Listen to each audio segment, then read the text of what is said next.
on, guys? Today's the day. We're gonna test fire the Cherokee. If you hadn't seen what we've got going on, I have a 1979 Cherokee. I will be putting 1-ton axles in it. I have a 5.3 out of a Yukon XL, so did the AMC delete. I have a Holley Terminator X Max kit that I am testing for the first time today. So let's check it out. So to kind of give you a little vision of what I've got going on, it's pretty messy right now. I have the Holley system and also have my own wires that I'm swapping in. So I'm taking all the wires from 1979, I'm taking them out and I'm replacing them with a kit from EZ Wiring. I got it from BJ's Off-Road. And what's awesome about it, it comes with instructions. I've got my diagrams right here.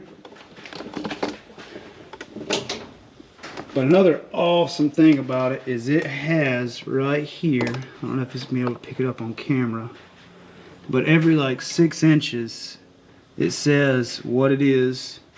You know, left turn signal, fan, solenoid power, alternator, ignition switch start.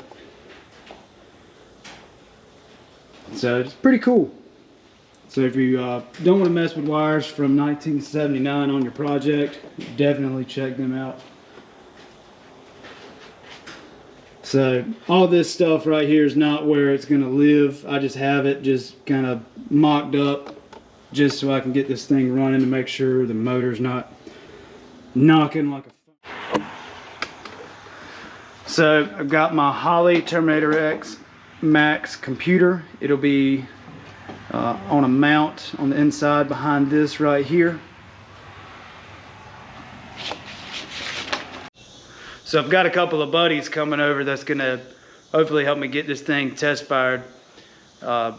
One guy, Colt Mann, he has a Holley Terminator X Max in his, I think it's a 1964 C10, so he knows a lot about this system, and I really just want somebody to look at it, you know, before I shoot the coals to it, just to make sure that I have everything plugged up just right. So just going around, making sure all my plugs are nice and plugged in.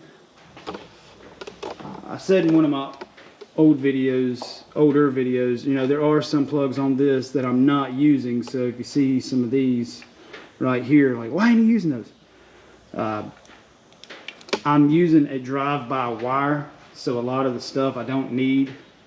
I actually had to get a separate harness for my throttle cable, the throttle wire, excuse me. All right, let's see if we can get this thing fired up.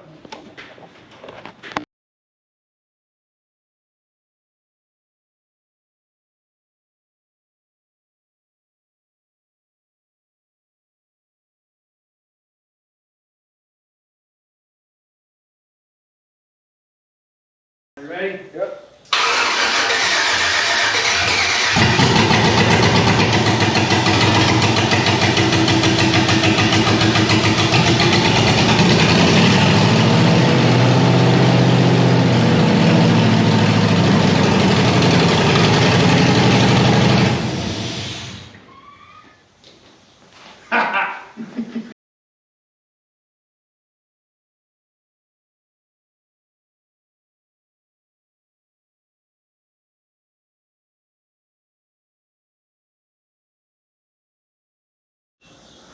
All right, so Jeep cranks up. I've got to do a lot more wiring. I have to, you know, get everything on a switch. You know, we had the computer straight to the battery, just, you know, where we could disconnect it very quickly in case something just went haywire. But that's going to wrap up this video, guys. If you want to see more videos on this build or anything else that I got in my shop, you know, please subscribe, like, comment. You know, if you want to see something in particular, you know, just comment below. But I really appreciate y'all watching, and make sure you check out my other videos.